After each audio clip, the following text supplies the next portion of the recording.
Hello everyone. तो कैसे हैं आप सभी। तो हमने भारत में क्रांतिकारी आंदोलन को देख लिया था। अब हम देखते हैं विदेशी धरती पर क्रांतिकारी आंदोलन। तो सबसे पहले देखते हैं ब्रिटेन में। तो यहाँ पर इंडिया होम रूल सोसाइटी बनाया गया था और इसकी स्थापना लंदन में 1905 में हुई थी।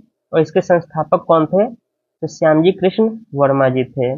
इसके उपाध्यक्ष कौन थे? तो अब्दुल्ला सहरावर्दी थे।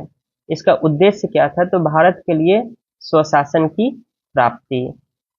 अब देखते हैं कि श्यामजी कृष्ण वर्मा, उनके विषय में थोड़ा जान लें। तो देखिए, श्यामजी कृष्ण वर्मा ने एक पत्रिका निकाला था, उसका नाम था इंडियन सोशियोलॉजिस्ट। ठीक है, ये ध्यान रखना है। भारतीयों के लिए एक हॉस्टल बनाया हुआ था उन्होंने, उसका नाम था इंडिया हाउस। यह क्रांतिकारियों का अड्डा बन गया था और इसी कारण से बाद में ब्रिटिश सरकार के दबाव में श्यामजी कृष्ण वर्मा को लंदन छोड़ना पड़ा और वो जाकर पेरिस में बस गए थे। ठीक है। बाद में जो इंडिया हाउस है, इस हॉस्टल का नेतृत्व वीडी सावरकर ने किया था। जैसे पहले मैंने आपको बताया था कि वीडी सावरकर 1906 में लंदन चले गए थे। यहीं पर उन्होंने अपनी पुस्तक इंडियन वॉर ऑफ इंडिपेंडेंस लिखी थी। Indian war of independence 1857। ठीक है। और इसी पुस्तक में 1857 के विद्रोह को भारत का प्रथम स्वतंत्रता संग्राम कहा गया है। ठीक, जब इस इंडिया हाउस हॉस्टल को वीडी सावरकर चलाते थे तो इसी हॉस्टल में एक लड़का आता था, उसका नाम था मदन लाल धिंगरा। ठीक है। तो इसी को उत्तेजित करते हुए राष्ट्रवाद की भावना को बढ़ाया गया और इस मदन लाल ढींगरा ने कर्नल वायली की हत्या कर दी। और वो कब हुई? 1 जुलाई 1909 को। और ये जो कर्जन वायली थे वो कौन थे? इंडिया ऑफिस के राजनीतिक सलाहकार थे और इनको गोली मार दी किसने? मदन लाल ढींगरा ने। ठीक है। और ढींगरा को गिरफ्तार कर लिया गया और उन्हें फांसी दे दी गई। अब चलते हैं उत्तरी अमेरिका। तो सबसे पहले देखते हैं यूएसए के बारे में। तो संयुक्त राज्य अमेरिका के प्रमुख भारतीयों में द्वारकानाथ दास थे। उन्होंने 1907 में कैलिफोर्निया में भारतीय स्वतंत्रता लीग का गठन किया था। ठीक है।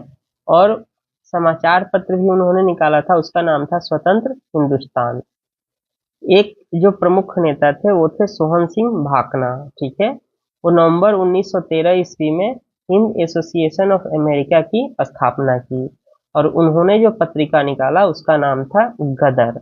और इसी से गदर पार्टी की स्थापना हुई। तो शुरुआत में जब गदर पार्टी 1913 में बना तो ये अपना कार्यालय कहाँ शुरू किया? तो सैन फ्रांसिस्को के युगांतर आश्रम से।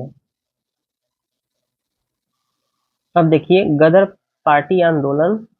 तो गदर पार्टी की स्थापना कब हो गई थी? 1 नवंबर 1913 को। कहाँ पे? सैन फ्रांसिस्को, पश्चिमी अमेरिका। तो यूएसए के जो पश्चिमी भाग है, तो वेस्टर्न अमेरिका में इसकी स्थापना हुई, ये ध्यान रखना है।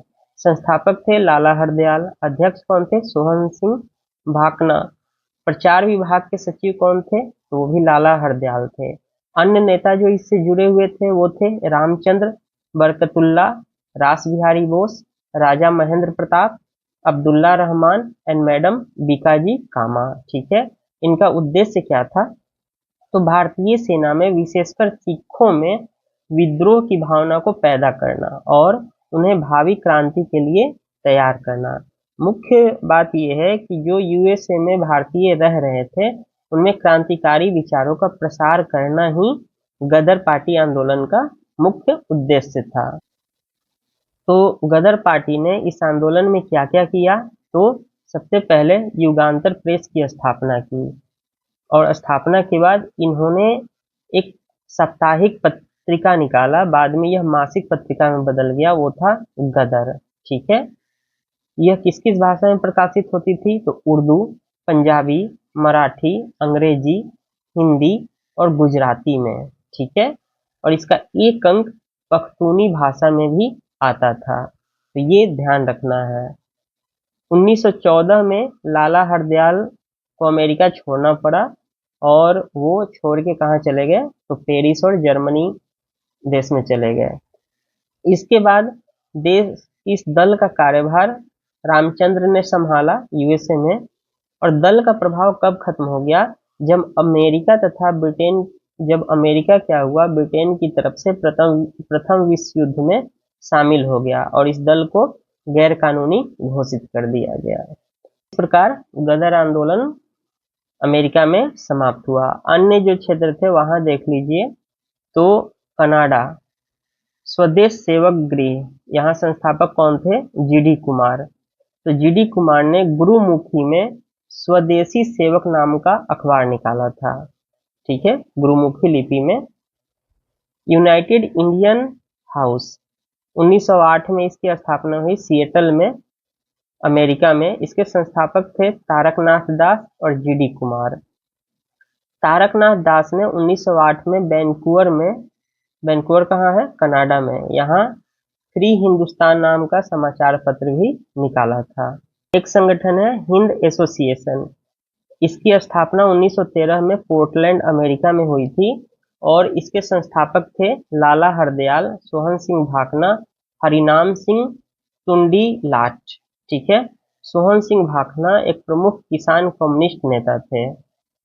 एक व्यक्ति हैं रामनाथ पुरी, इन्होंने 1907 में सेकुलरे ए आजादी नाम का पत्रिका कनाडा में निकाला था। जर्मनी जब गए लाला हरदयाल, तो उन्होंने भारतीय स्वतंत्रता समिति की स्थापना की और यह कब की, 1916 में। मैडम बीकाजी कामा के बारे में, तो यह 1902 ईस्वी में भारत छोड़कर पेरिस चली गई थी। ठीक है, और ये महाराष्ट्र के पारसी परिवार से संबंधित थी। यह पेरिस में श्यामजी कृष्ण वर्मा और सरदार सिंह राणा की सहयोगी थी। भारतीय प्रतिनिधि के रूप में अगस्त 1907 ईस्वी में स्टुटगार्ड जर्मनी में अंतर्राष्ट्रीय समाजवादी कांग्रेस में इन्होंने भाग लिया था और यहीं पर इन्होंने भारत का राष्ट्रीय तिरंगा, जो कलर कैसा था उसका, हरा, पीला, लाल, उसको फहराया था। ठीक है, मैडम कामा को मदर ऑफ इंडियन इवोल्यूशन कहा जाता है। ठीक है, राजा महेंद्र प्रताप के बारे में, तो 1915 में उन्होंने अपने सहयोगी बरकतुल्ला के साथ काबुल में, कहाँ पे, अफगानिस्तान की राजधानी काबुल में भारत की प्रथम अस्थायी सरकार की स्थापना की थी। ठीक है, इस सरकार को जर्मनी और रूस ने मान्यता दिया था। तो राजा महेंद्र प्रताप ने अपने आप को राष्ट्रपति घोषित किया और बरकतुल्ला को प्रधानमंत्री घोषित किया था। एक घटना घटी थी 1914 में, वो था कामागाटा मारू प्रकरण। तो यह एक जापानी जहाज थी जिसको गुरदिता सिंह ने लिया और 376 यात्रियों को ये कनाडा ले जा रहे थे। ठीक है, उसमें से 25 मुसलमान थे और 23 सिख थे। लेकिन जब वो वैंकूवर पहुंचे तो वहां के कनाडा के अधिकारियों ने उस जहाज को उतरने की इजाजत नहीं दी थी। तो ये भी ध्यान रखना है। उसी प्रकार एक है तोसा मारू कांड, ये भी 1914 में हुआ। इस जहाज से कुछ गदर पार्टी के सदस्य लौट रहे थे और यह जहाज कहाँ रुकी, सिंगापुर में रुकी। और सिंगापुर लाइट इन्फेंट्री के जवानों ने जमादार चिश्ती खां और डुंडे खां ने विद्रोह कर दिया और उन्होंने अंग्रेजी सैनिक अड्डे पर कब्जा कर लिया और वहां पर तिरंगा झंडा लहरा दिया। और इसको हम क्या बोलते हैं, दूसरा नाम है इसका सिंगापुर क्रांति के नाम से भी जाना जाता है। तो देखिए, प्रथम चरण क्रांति जो था, क्रांतिकारी आंदोलन, ये असफल क्यों रहा, मैं 2 ही 3 कारण अभी बताऊंगा। मेंस की क्लास में हम और जानेंगे। तो देखिए, अंग्रेजों द्वारा सशस्त्र दमन, अंग्रेजों ने बहुत निर्दयतापूर्ण दमन किया। फिर है संगठन क्या था, इनका एकजुट नहीं था, छिन्न भिन्न प्रकृति का था। उद्देश्य जो थे ज्यादा क्लियर नहीं थे। भारतीय जनमानस का इनको समर्थन प्राप्त नहीं हुआ। ठीक है, अब आते हैं अन्य संगठनों के बारे में जानते हैं। तो सबसे पहले देखते हैं मुस्लिम लीग। ठीक है, इसकी स्थापना 1906 में हुई थी। इसके संस्थापक कौन थे, सलीमुल्लाह खां। ठीक है, इसके प्रथम सम्मेलन के अध्यक्ष कौन थे, तो वकार उल मुल्क मुश्ताक। देखिए, बहुत लोग नहीं जानते होंगे। अस्थाई अध्यक्ष कौन बने 1908 में, तो आगा खां। जब ये मुस्लिम लीग बना उस समय वायसराय कौन था? तो लॉर्ड मिंटो था। उद्देश्य क्या था इस ऑर्गेनाइजेशन का? तो ब्रिटिश सरकार के प्रति मुसलमानों में निष्ठा बढ़ाना, ठीक है, मुस्लिम के राजनीतिक अधिकारों की रक्षा करना तथा उनका विस्तार करना, तो ये इनका मुख्य उद्देश्य था। 1907 से 9 के बीच में इन्होंने जो कार्यक्रम चलाया उसमें था कि अपनी स्थिति को मजबूत करना है और पृथक निर्वाचक मंडल की मांग करनी है, ठीक है। तो 1909 में जब मार्ले मिंटो सुधार आया तो उसने मुसलमानों को पृथक निर्वाचन का अधिकार दे दिया, ठीक है। इनकी एक शाखा 1908 में लंदन में स्थापित हुई थी। उसके अध्यक्ष कौन थे? तो आमिर अली थे, ठीक। तो देखिए, मुस्लिम लीग के विरोध में कुछ जो राष्ट्रवादी मुसलमान थे उन्होंने एक आंदोलन चलाया, वो था अहरार आंदोलन, ठीक है। तो 1906 में यह आंदोलन चला। आंदोलन के सदस्य में मौलाना मोहम्मद अली, हकीम अजमल खां, हसन इमाम, नजरुल हक, मौलाना जफर अली खां आदि शामिल थे। इनका उद्देश्य क्या था कि मुसलमानों को ब्रिटिश सरकार की चाटुकारिता नहीं करनी चाहिए, ठीक है, और इन्हें राष्ट्रीय आंदोलन में भाग लेना चाहिए। तो अहरार आंदोलन इसी से संबंधित था। अब आइए दिल्ली दरबार 1911। नेक्स्ट है दिल्ली दरबार, ये 1911 में हुआ। 12 दिसंबर 1911 ईस्वी को दिल्ली में इंग्लैंड के सम्राट जॉर्ज पंचम एवं महारानी मेरी, याद रखिएगा, का स्वागत किया गया था, ठीक है। वायसराय उस समय कौन थे? तो लॉर्ड हार्डिंग टू थे, ठीक है। इसमें क्या क्या परिणाम हुए इसके? तो बंगाल का विभाजन रद्द कर दिया गया, ये सबको पता होगा। बंगाल को एक नया प्रांत गठित किया गया, ठीक है, जिसमें सिलहट के अतिरिक्त समस्त बंगाली भाषा जिले को सम्मिलित किया गया था, ठीक है। उड़ीसा और बिहार को बंगाल से पृथक कर दिया गया, तो ये भी आप ध्यान रखिएगा। दूसरी बात क्या हुई कि असम का पृथक प्रांत के रूप में गठन हुआ तथा जो सिलहट जो यहाँ हम अलग किए थे, अब सिलहट को असम में मिला दिया गया, ठीक।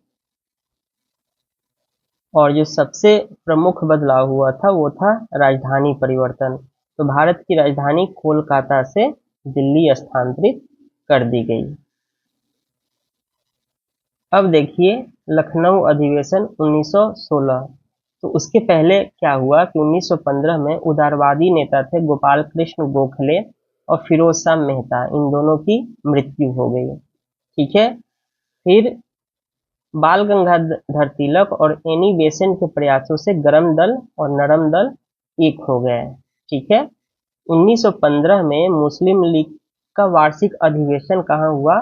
बम्बई में। तो इसमें कांग्रेस के सदस्य भी शामिल हुए थे और एक प्रस्ताव पारित हुआ कि लीग और कांग्रेस एक साथ एक ही स्थान पर और एक ही समय अपने अगले वार्षिक अधिवेशन का आयोजन करेंगे, ठीक है। तभी हम दिसंबर 1916 ईस्वी में लखनऊ अधिवेशन में या लखनऊ समझौता देख पाते हैं। तो देखिए लखनऊ अधिवेशन के अध्यक्ष कौन थे? अंबिका चरण मजूमदार, ठीक है। यहाँ क्या हुआ? कांग्रेस और लीग के बीच में समझौता हुआ, इसलिए लखनऊ अधिवेशन को कांग्रेस लीग समझौता अधिवेशन भी कहते हैं। और क्या हुआ? तो संयुक्त कार्यक्रम के आधार पर राजनीतिक क्षेत्र में एक दूसरे के साथ सहयोग किया जाएगा, ये बात, और उसके साथ ही 19 सूत्रीय ज्ञापन पत्र तैयार किया गया। लखनऊ अधिवेशन का विरोध किसने किया था? तो विरोध किया था मदन मोहन मालवीय ने। कांग्रेस ने यहाँ क्या किया कि मुसलमानों को जो पृथक निर्वाचन मंडल दिया गया था उस मांग को औपचारिक स्वीकृति इसी अधिवेशन में कांग्रेस के द्वारा मिली। लेकिन यह जो समझौता हुआ था कांग्रेस लीग समझौता, वो क्या था? अस्थायी विराम समझौता था। और जैसे ही असहयोग आंदोलन स्थगित हो गया वैसे ही यह समझौता टूट गया, ठीक है। परंतु जो ये लखनऊ समझौता हुआ था, इसका परिणाम क्या हुआ? तो यह भयावह परिणाम हुआ कि लखनऊ समझौता ने भावी भारतीय राजनीति में सांप्रदायिकतावाद के उदय का मार्ग प्रशस्त कर दिया। ठीक है, तिलक ने इसी अधिवेशन में नारा दिया था, स्वराज मेरा जन्मसिद्ध अधिकार है और मैं इसे लेकर रहूंगा। नेक्स्ट है होम रूल लीग आंदोलन। यह 1916 में हुआ।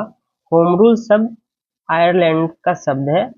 वहां पर नेता थे रेडमंड, उन्हीं के नेतृत्व में आयरिश होम रूल लीग स्थापित हुआ था। तो उसी को देखते हुए भारत में भी होम रूल लीग की स्थापना किसने किसने की? तो बाल गंगाधर तिलक ने और एनी बेसेंट ने। ठीक है, उद्देश्य क्या था कि ब्रिटिश साम्राज्य के अधीन रहते हुए संवैधानिक तरीके से स्वशासन को प्राप्त करना। ठीक है, तो इसमें दो पार्ट हो गए, बाल गंगाधर तिलक का होम रूल लीग और एनी बेसेंट का होम रूल लीग। तो देखिए, तिलक का जो होम रूल लीग था उसकी स्थापना 28 अप्रैल 1916 को पुणे में हुई थी, जबकि बेसेंट का जो होम रूल लीग था उसकी स्थापना सितंबर 1916 में मद्रास में हुई थी। इसके प्रथम अध्यक्ष जो तिलक के थे वो थे जोसेफ बैप्टिस्ट। ठीक है, और इसके सचिव कौन थे? केलकर जी थे। अन्य सदस्यों में जीएस पाखरडे, बीएस मुंजे और आरपी कंडीकर थे। और इसका प्रभाव क्षेत्र कहाँ था? इसने 6 शाखाएं खोली थी और इसका प्रभाव क्षेत्र था कर्नाटक, महाराष्ट्र, मध्य प्रांत एवं बरार। महाराष्ट्र में बंबई को छोड़कर। इसने अपना प्रथम वर्षगांठ कब मनाया? तो नासिक में मनाया था। जो एनी बेसेंट का होम रूल लीग था उसकी स्थापना सितंबर 1916 में मद्रास में हुई। इसके संस्थापक थी एनी बेसेंट। यह एक आयरिश महिला थी जो फेबियन आंदोलन से संबंधित थी। सचिव कौन थे इसके? तो जॉर्ज अरुंडेल थे। विचारधारा, स्वशासन प्राप्त किए बिना वास्तविक प्रगति भारत की नहीं हो सकती है। इस आंदोलन में मुख्य जो भूमिका निभाया वो थे सुब्रमण्यम अय्यर और उस समय के फेमस नेता मोतीलाल नेहरू और तेज बहादुर सप्रू भी इस होम रूल लीग से संबंधित थे। तिलक के क्षेत्र को छोड़कर देश के बाकी हिस्सों में बेसेंट का होम रूल लीग फैला हुआ था। इन्होंने प्रचार के लिए न्यू इंडिया जो एक दैनिक पत्रिका था और कॉमनवेल्थ जो एक साप्ताहिक पत्रिका था उसके माध्यम से होम रूल लीग का प्रचार किया था। और तिलक ने किसके माध्यम से किया था? तो तिलक ने केसरी और मराठा इन दोनों पत्रिकाओं के माध्यम से अपने होम रूल लीग का प्रचार किया था। तो 1917 में एनी बेसेंट काफी फेमस हो गई थी और उन्हें ब्रिटिश सरकार ने गिरफ्तार कर लिया। ठीक है, इसके साथ ही एनी बेसेंट 1917 का जो कांग्रेस अधिवेशन हुआ था उसकी अध्यक्ष भी बनी थी। तो ये ध्यान रखना है।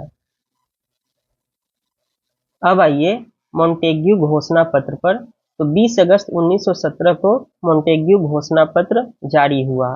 मोंटेग्यू कौन थे? तो भारत के सचिव थे। ठीक है, उन्होंने ब्रिटेन की कॉमन सभा में एक प्रस्ताव पेश किया जिसे उन्होंने मोंटेग्यू घोषणा पत्र कहा जाता है या अगस्त घोषणा पत्र। ये ध्यान रखना है। इसका लक्ष्य क्या था?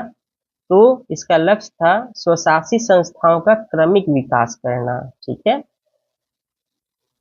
जब ये घोषित हुआ तो भारत में प्रतिक्रिया तो होनी थी, तो प्रतिक्रिया स्वरूप तिलक ने इस घोषणा को सूर्यविहीन उषा काल की संज्ञा दी। ठीक है, जबकि जो सुरेंद्र नाथ बनर्जी थे उन्होंने इस रिपोर्ट को स्वीकार किया, मतलब इसका स्वागत किया। और उसी वर्ष 1918 में ही इन्होंने इसको स्वीकार किया था और 1918 में वो कांग्रेस से अलग हो जाते हैं और राष्ट्रीय उदारवादी संघ इसकी स्थापना करते हैं। ठीक है, बाद में यही अखिल भारतीय उदारवादी संघ के रूप में फेमस हो गया। ठीक है,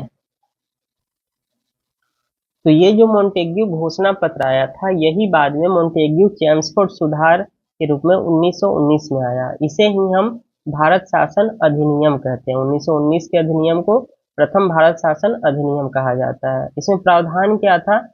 तो प्रांतों में पहली बार द्वैध शासन लागू किया गया। ठीक है। और द्वैध शासन का जन्मदाता कौन था? तो लोयोनिस कर्टिस थे। ठीक है। द्वैध शासन का जन्मदाता कौन था? तो लाओनिस कर्टिस। ठीक है। द्वैध शासन का जन्मदाता कौन था? तो लाओनिस कर्टिस। ठीक है। प्रांतीय विषय दो भागों में बांट दिए गए। एक को बोलते हैं आरक्षित विषय और दूसरे को हस्तांतरित विषय। आरक्षित विषय में क्या शामिल था? तो वित्त मतलब फाइनेंस, कानून व्यवस्था लॉ एंड ऑर्डर और अकाल। ठीक है। इस ऐसे सब्जेक्ट जो थे आरक्षित विषय में शामिल थे। और इसका प्रशासन कौन कर रहा था? तो गवर्नर और उसकी एग्जीक्यूटिव काउंसिल जो थी इसका प्रशासन करती थी, उन्हीं के जिम्मे यह था। हस्तांतरित विषय में क्या था? तो शिक्षा, स्वास्थ्य, स्थानीय स्वशासन। तो ये देखिए, ये सब जिस पर व्यय किया जाने वाला था और वित्त इन्होंने खुद रख लिया। ठीक है। इसका प्रशासन कौन करता था? तो इसका प्रशासन गवर्नर जनरल अपने मंत्रियों की सहायता से करता था। तो जो मंत्री चुन के आते थे वो शिक्षा, स्वास्थ्य और स्थानीय स्वशासन जैसे मुद्दे देखते थे, और जो वित्त, कानून व्यवस्था और अकाल जैसे सब्जेक्ट थे वो गवर्नर एवं उसकी एग्जीक्यूटिव काउंसिल के जिम्मे था। जो इसमें अन्य महत्वपूर्ण बातें थी, एक तो था कि गवर्नर जनरल और उसकी एग्जीक्यूटिव काउंसिल पर विधानसभा का कोई नियंत्रण नहीं था। अतः जो गवर्नर जनरल और उसकी एग्जीक्यूटिव काउंसिल थी किसी के प्रति जिम्मेवार नहीं थी। दूसरी ओर केंद्र सरकार का प्रांतीय सरकारों पर अबाध नियंत्रण था। तो जो गवर्नर होता था, गवर्नर जनरल, उसका जो है प्रांतीय सरकार पर बहुत ज्यादा नियंत्रण था। केंद्र में द्विसदनी व्यवस्था इसी समय लाई गई थी। ठीक है। भारत में पहली बार लोक सेवा आयोग 1925 में स्थापना भी इसमें इसी में आया था। भारतीय विधानसभा को पहली बार बजट पास करने का अधिकार भी दिया गया था। साथ ही पंजाब में सिख और मद्रास में गैर ब्राह्मणों को पृथक निर्वाचक मंडल प्रदान किया गया था। ठीक। उसके बाद इसमें यह भी प्रावधान किया गया था कि 10 वर्ष बाद शासन व्यवस्था की कार्यप्रणाली की जांच के लिए एक वैधानिक आयोग की स्थापना की जाएगी। और इसी आधार पर जो एक वैधानिक आयोग की बात कही गई थी, तो साइमन आयोग का गठन किया गया था। ठीक है। तो हमने 1919 तक कंप्लीट कर लिया है। अब हम आगे नेक्स्ट क्लास में देखेंगे। तब तक चैनल पर नए हैं तो सब्सक्राइब कीजिए, लाइक कीजिए, शेयर कीजिए, बेल आइकन को दबाइए, नोटिफिकेशन पाइए। धन्यवाद।